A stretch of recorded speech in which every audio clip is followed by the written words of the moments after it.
Hello everyone and welcome to part 9 of the Jayhawk 135th MH-60J Jayhawk.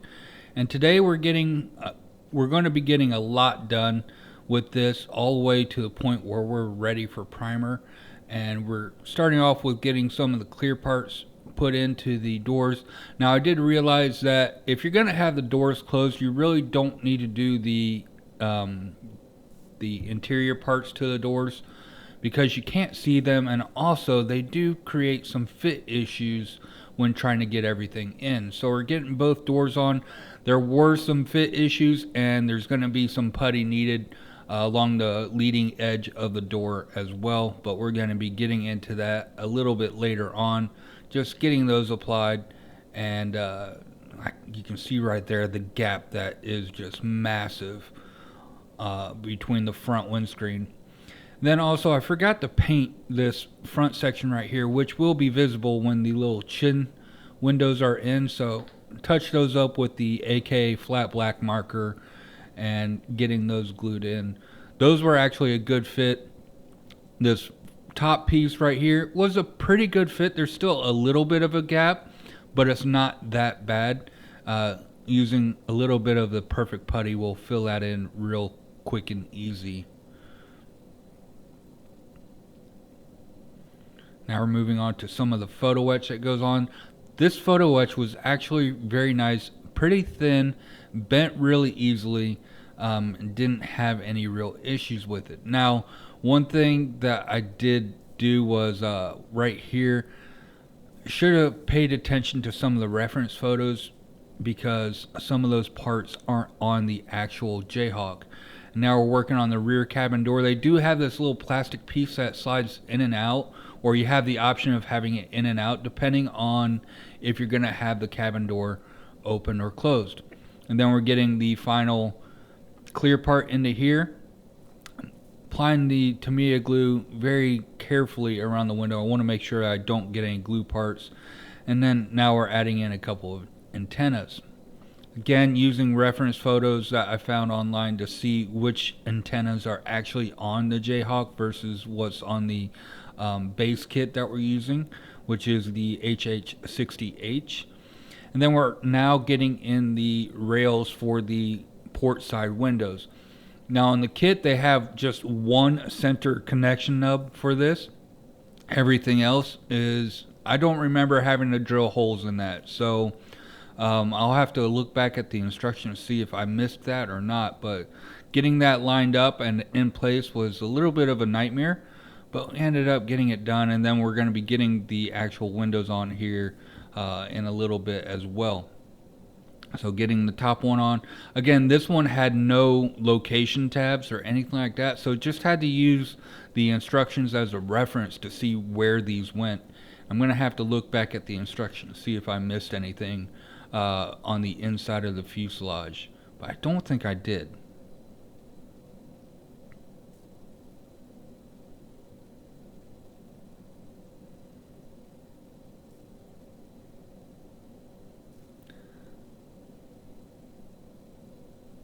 As you can see, we have a lot of gaps to fill in this.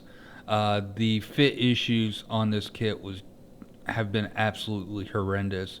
And now I'm using the perfect putty to fill in some small little gaps right here, and then I'm just cleaning it up with a wet cotton bud.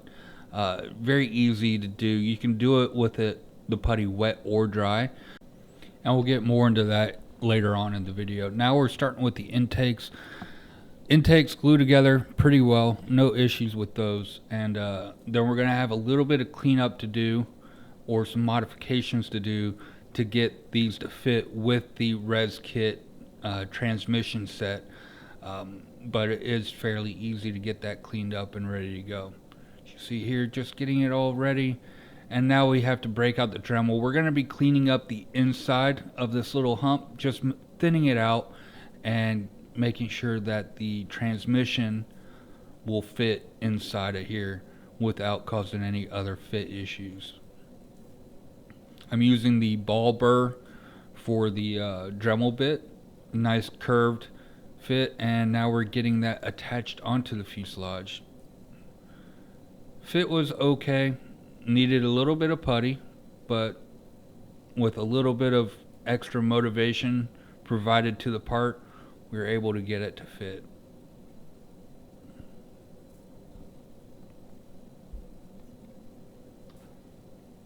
Now both sides are on.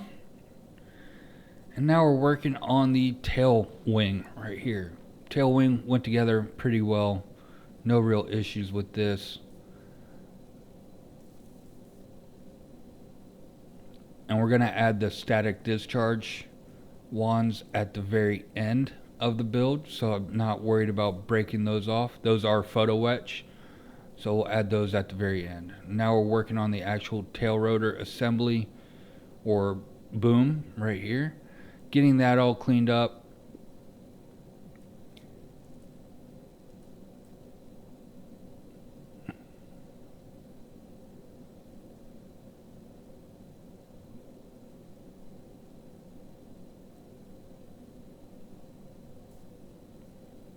At this point I realized I forgot to add in one of the pieces that go along, and also I realized later on that that was the wrong one. I got the two actuators for the tail wing and the tail skid backwards, so I had to get those corrected. And now that I have them corrected, we get them in the right position, get everything glued in. We're leaving those so those are movable as well. We got the tail skid in. Now we have these steps for maintenance on the tail rotor. You can have these in the extended or closed position. If you're going to have the model in anything but a pre-flight or maintenance time, you're going to have those in the stowed position. Now we're getting the tail rotor on. Not really too much connecting point on that, so it is not a very strong connection. And now we got the step in, and then this photo etch piece. This photo etch piece did cause me some issues getting it to bend around the tail of the aircraft. I'm really not a fan of photo etch panels. I just don't think they look right, but we're going to use this one. Now just adding on a few more antenna. And now we're starting on the winglets. Again, the fit on these, just they did not want to go together for some reason. As you can see, I'm using the plier or the tweezers to actually clamp them together because it just did not want to stay together.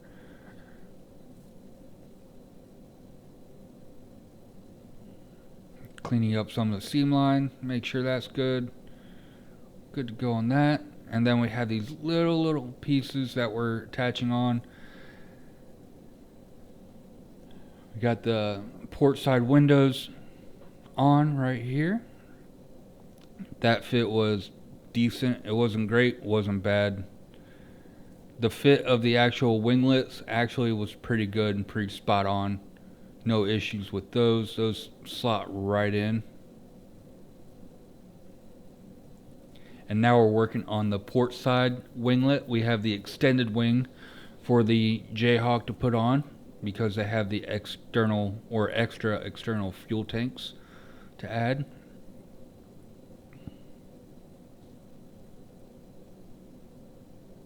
Again, this one just slot right in with no issues.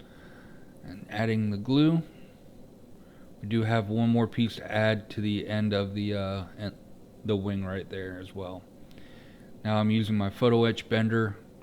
We have that little windowsill that goes on top of the port side windows, getting those all folded up.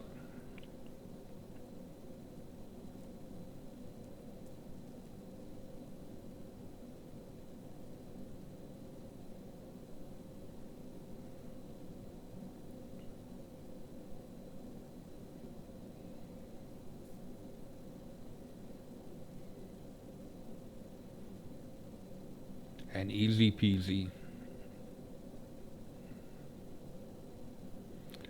So now I'm looking at the reference photos to see what parts are actually on the back right here. So we have this antenna right here, and then we also have the, for lack of a better use or word, the donkey dick exhaust or drainage pipe. And now we have the Warner's Wings stubby fuel tank that's going to go on the starboard side, right behind the main cabin door. And then we have the kit fuel tanks right here. Getting those glued together. I'm only going to show one of them on camera, but we have two of them to glue together. We're going to have a little bit of sanding to do on those.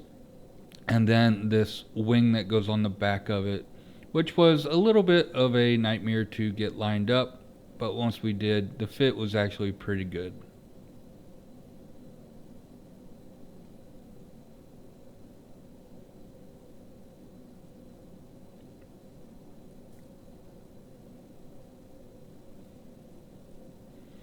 Then we have the sun searchlight right here. We have the bracket for it. Getting this all done, and then we have the actual searchlight coming up here in a second. We're going to be painting this. We painted the interior with the Molotov chrome, and now we're filling it with the UV clear resin to make the lens of it. We're going to hit it with the little bit more resin, getting that all lined up, and then we're going to hit it with our UV resin flashlight. And there you go. That's our lens. Now we're working on the res kit tail rotor for this kit. Got everything cut out and assembled. Now we're going to be adding in some of the actuators for this. This was the one problem that I had with this set. I don't know if I cut the little arms a little bit too long or what, but just did not want to fully line up. Then we have the back piece that's going to go on. This would be photo etch if you're going to use the kit one, but this is a nice resin replacement.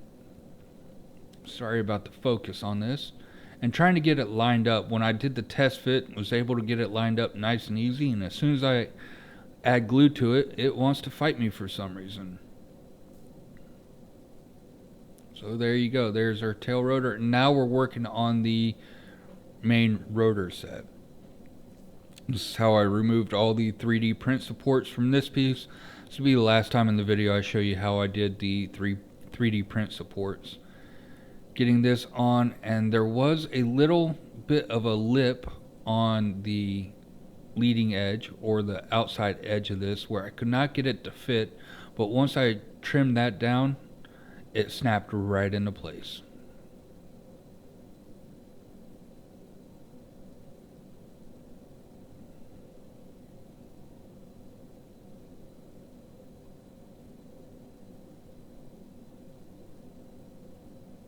Just hitting this real quick with a light sand, and then you're going to see pops right in and it's all done.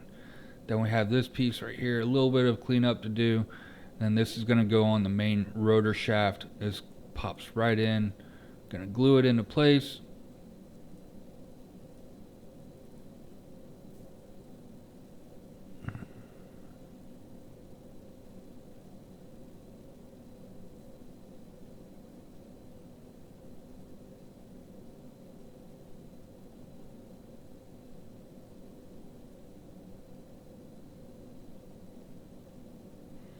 Now we have a little bit of cleanup to do with the main rotor.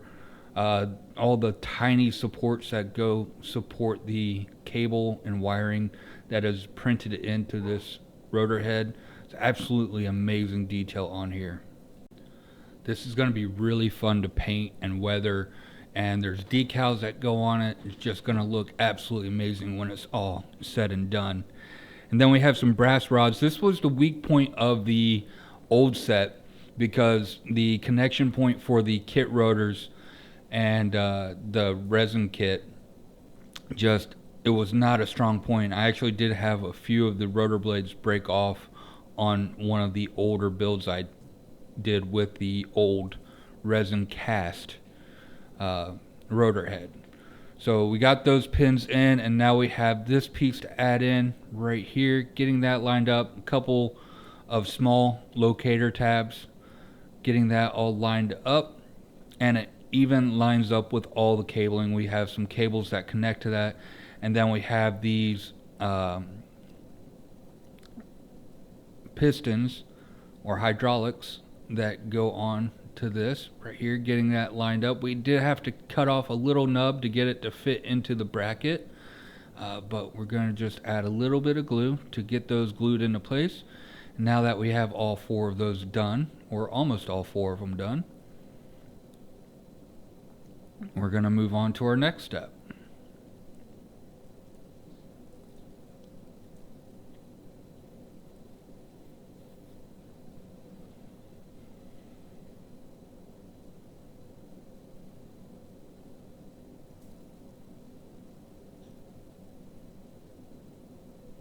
Now we have these plates to add in. They just slide right in. A little bit of extra force. Really nervous about having one of them break, but luckily with the res kit set, you do get a 1 spare of each of these parts. So just being very careful not to break any of them. They just slide right in like that.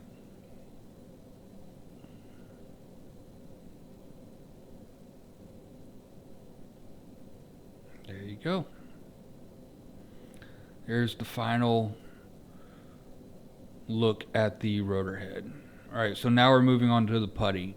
Now we're using the perfect putty right here for these small gaps, and I use the Tamiya putty for some of the larger gaps like the belly and along the tail boom, but and along the engine exhaust area that's gonna need to be filled. We use the perfect putty. Going in here, I'm just applying it generously. It's really easy to clean up. It doesn't require any sanding, just a wet cotton bud. For larger areas, I have a bolt of water that I use.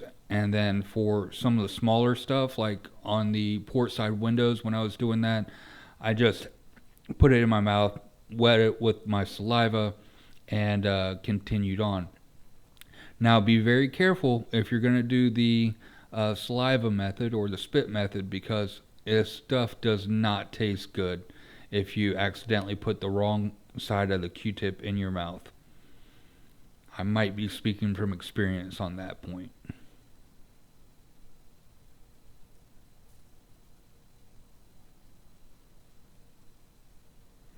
And now moving on to the Despy reciprocating sander. Start off with the 280 grit to get some of the seam lines down flush with the kit, and we're just going to go on and start sanding. I'm really loving this tool. The one downside of it is the grit on the little sticker tabs. They don't seem to last very long. Now, I've done it with wet sanding and dry sanding, and the grit just does not have the durability as, say, the Flory sanders or the Infinity sanders or any of those. So constantly having to change those out. And yes, I did use wet sanding and dry sanding, and still had the same issue with the pads. Now here I'm hit it with a little bit of the Infinity sanding stick, just for a little bit of ease. It's a large area, so it's easy to clean up with that.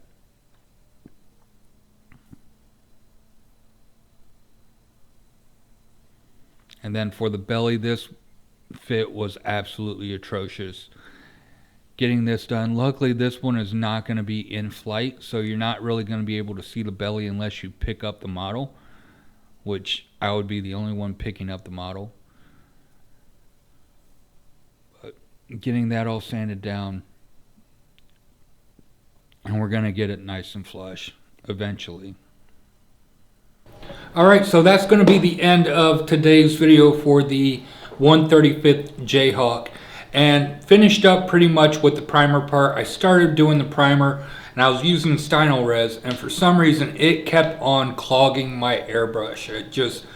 It clogged it the first time. I pulled everything out, did a good clean on my airbrush, got everything reassembled, and then went to airbrush again, and again immediately clogged up. So even after I tried thinning it with water, still clogged it. So that bottle's in trash, but luckily I was checking Scale Hobbyist, one of the two online websites I go to order stuff, and luckily my go-to, Mr. Hobby, 1500 black is back in stock. So I ordered a lot of that paint because, as you may know, if you use that stuff, it's been out of stock for a very long time. So I ordered a lot, and hopefully that will be in the next 3 or 4 days. So after that comes in, I can get back to priming. And for the time being, I'm just working on the Seahawk right now, just to kind of get caught up and see how far I can get on the Seahawk before we get the primer and go back on that. So in the next video, we're going to finish priming it and get the white and the red and all the painting done, hopefully, on the Seahawk. My goal is to have this done by June 18th. That's when my club's meeting is, so I would like to have this done in time for that. We'll see. It's going to be tight, but we'll have to see. There's not going to be much weathering going on this one because they are very clean birds when it comes down to it. The maintenance crews and everybody do a very good job on cleaning them, and they really, I mean, it's not like a naval aircraft where they're out for months on end getting beat up by seawater and stuff.